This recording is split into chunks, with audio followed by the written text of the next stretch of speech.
कति टिप्यौ कति कति भेट्यो ए छैन है पहिला पहिला जस्तो छैन पहिला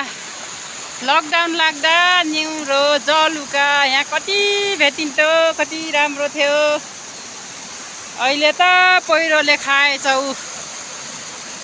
पहिरो आएछ यता पनि पहिरो गएछ केही पनि रहेनछ अहिले कति साल 4 सालमा बल्ल आएको यो ठाउँमा यता नि पहिरो गछ यता नि पहिरो गछ कसलाई थाहा छ कसलाई याद छ यो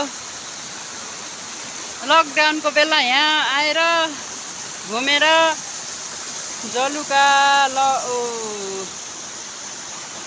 माछे न्युरो टिपेर लगेको हामी डुलेको वन यो जङ्गल यो लकडाउनको टाइममा ल हेर्नु गाइज यस्तो छ यो हाँडी भन्ने खोलामा यो हाँडी खोला हो यो